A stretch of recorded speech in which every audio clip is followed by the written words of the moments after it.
కురసాల కన్నబాబు అనే వ్యక్తి ఉన్నాడు. ఇందాక చెప్పాను కదా, డొక్కు స్కూటర్లో మధ్య చుట్టూ తిరిగేవాడు. అలాంటి వ్యక్తి ఈ రోజున 1000 కోట్లు ఆస్తిపరుడయ్యాడు.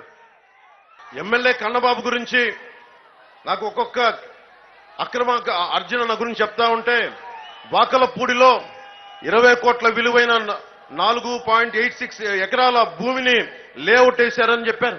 ఆ లేఅవుట్ లో 20 మంది స్థలాలు కొనుగోలు చేస్తే ఇదే భూమిని కడప జిల్లాకు చెందిన వైసీపీ నాయకుడు నకిలీ రిజిస్ట్రేషన్ చేయించుకున్నాడు.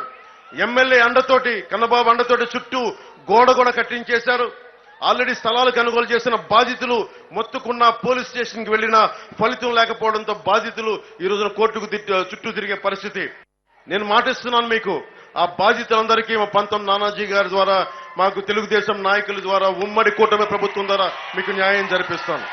అలాగే నాకు కన్నబాబు గురించి చాలా చక్కటి విషయాలు తెలిసినాయి.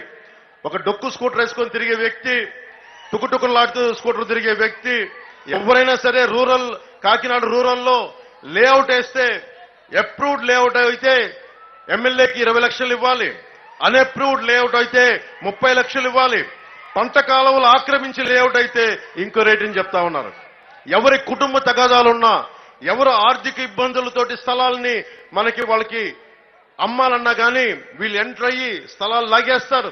ఎంటర్ అయ్యి స్థలాలు రిజిస్ట్రేషన్ చేయించుకొని డబ్బులు ఇవ్వకుండా వేధించిన కేసులు అనేకమంది. వీళ్ళ వేధింపులు భరించలేకే డాక్టర్ కిరణ్ చౌదరి అనే వ్యక్తి పాపం డాక్టర్ అయ్యిండి, ఆయన ఒక 5 ఎకరాల స్థలం కన్నబాబు తమ్ముడికి పాపం అగ్రిమెంట్ చేయించుకుంటే ఆస్తి పత్రాలు తీసుకొని డబ్బులు ఇవ్వకుండా మొత్తం ఆస్తిని తీసుకుంటే అతన్ని వేధించి డాక్టర్ అయ్యుండి పురుగుల మందు తాగి దానితోటి స్లీపింగ్ పిల్స్ వేసుకొని చనిపోయిన వ్యక్తి. అంత హింసించారు కన్నబాబు. నాకు తెలిసిన కన్నబాబు అనిపిస్తుంది, ఇంత దుర్మార్గంగా తయారయ్యాడా? పక్కన ద్వారంపూడి చంద్రశేఖర్ పక్కన కూర్చుంటే కన్నబాబు కూడా ఇంత దారుణంగా తయారయ్యాడా? జగన్తో కూర్చుంటే ఇంత దారుణంగా తయారయ్యాడా అనిపిస్తుంది.